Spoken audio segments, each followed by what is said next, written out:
So yeah, so you said that you've done publicity, and that because I've had other models on the show that I think you were their publicist for. Oh, really? I'm like, I think so. Yeah.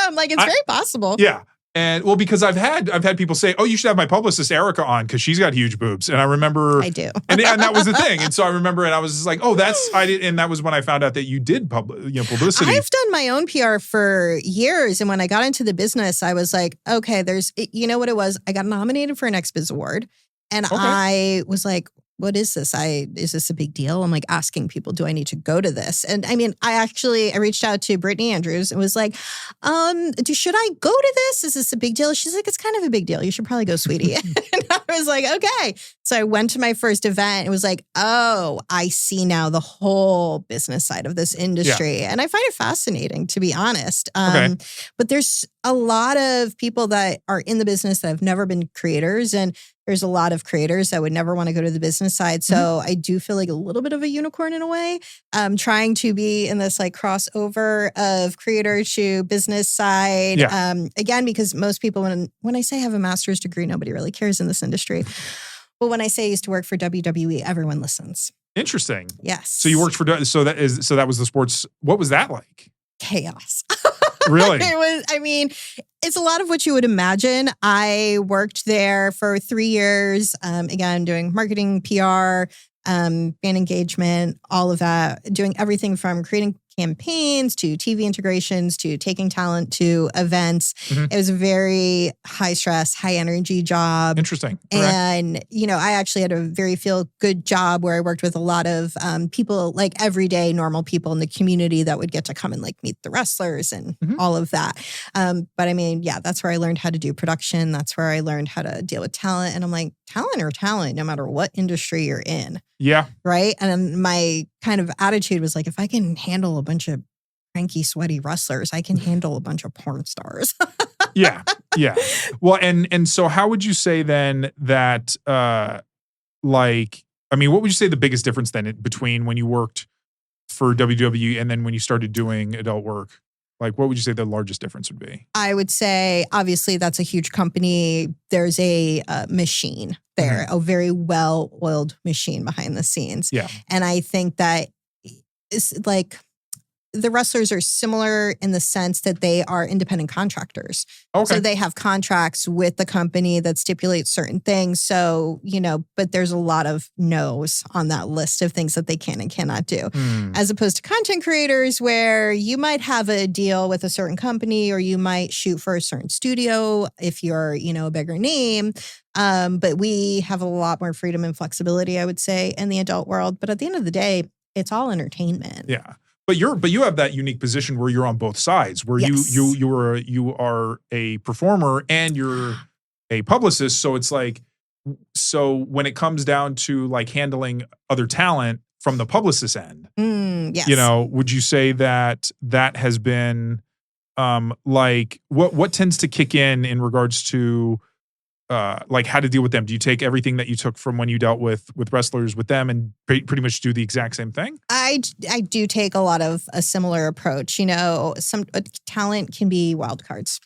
Like you can show up at something and they're supposed to be camera ready. They're supposed to have done all the things. Like there's, eat your lunch, do all the things you have to do to get ready. Being camera ready means you show up and you are ready to work at the time that you're supposed to show up.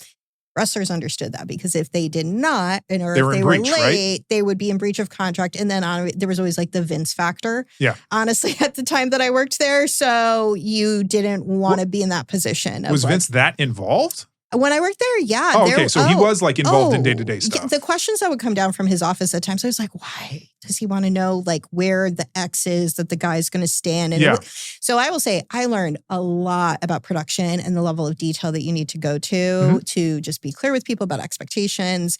And that was great. And sometimes when I bring that to the adult world, people are like, why does that matter? And I'm like, trust me, it matters. That's why we're going through it. But for the most part, there's just a level of professionalism at times that I wish existed in the adult world where it's like, no, showing up at noon means you're ready to work. Showing up at noon doesn't mean that you sit there, do your makeup for 2 hours, figure out what you're going to eat, smoke your blunt, do whatever you're going to do. Yeah. Like that's where I kind of get like annoyed with people. On the same side too, it also taught me how to respect the crew. Yeah. Like, treat your cameraman well, treat your photographer well. Don't expect them to work all day. Feed them, water them, take care of these people. And that's where I also think a lot of talent get it wrong at times. They just hire a photographer, think they're going to work for 15 hours straight and like not ever break and not even offer them a meal. I'm like, oh no, they could ruin all of this for you. Yes. If you don't treat them right. Yeah. So that's actually where I've had a lot of success in the industry, is having good relationships with the creative talent that make the magic happen a lot of the time. Have you worked with adult companies with talent to set things up in regards to shoots, or have you mainly handled people that do more? It's all referral, honestly. If I go to a content house and I have a good experience with somebody, I am the first one to be like, I would love to work with you again. How can I help promote you? Let me make sure that I tag you on Instagram. I am happy to give you a reference. I think having a reference and that word of mouth is super important in this industry, especially since there's right. And it's like you're trusting this man most of the time that you've never met before to shoot you naked. Yeah. And you're like, you're taking a leap of faith there. There's a trust factor there. So having a referral, I think, is everything. Yeah. And then when I meet somebody who like knows how to light me perfectly and knows how to make me look beautiful and knows how to exactly tell me how to tilt my head and pop my chest, and I'm like, I want to work with you all the time. Like, you know, it's like that sort of beautiful relationship where you just know how to communicate. Yeah. Yeah.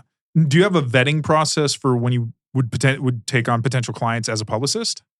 Yes. A lot of it is definitely personality fit, I would say. Okay. Just in terms of, you know, I'm going to go through the whole process of like, well, what are you trying to achieve? What are your goals? Are you looking for just industry PR, or are you trying to get mainstream PR? And where I think the personality fit really comes in is most people in this industry are not going to get the opportunity for mainstream PR. It's a lot of work. It is a lot more work than people realize. So mainstream PR meaning like just like actual mainstream or like mainstream adult? Like TMZ. Okay. So like an actual Business Insider. Okay, yeah. So like an actual mainstream. That's how I'm not saying because there's porn mainstream and then there's mainstream. Right. So I guess we should just give everyone a little lesson on that. So AVN, XBiz, those are trade publications for the adult industry. Yeah, that's adult mainstream. Yes, and that is what you know. A lot of fans know about them and follow them, and so you can send press releases to them. That is why there's a lot of industry publicists that can navigate all of that for you. And that is something I figured out on my own very quickly, just because of my background. So that's what I started doing for myself and then offering to other people. You know, but then it's like people want mainstream media. They're like, well, how do I get that? How do I? And it's like, well, you have to have a story to tell. Not everyone has an interesting story to tell, or you have to do something crazy. And sometimes TMZ doesn't want something crazy. Sometimes they're like, no, we've heard this crazy story 5 times. We need a new crazy story. And then you're like, okay, great. I'll try to go find that story for you. But the expectations they were telling at times don't always match what's realistic for them. And that's where I try to just be very honest. You know, I'm not going to just take your money and then not deliver. Yeah. I hate that. True. Yeah. I'm going to try to give you realistic options. And if you want to build to something bigger like a TMZ, then we have to figure out how to get you there.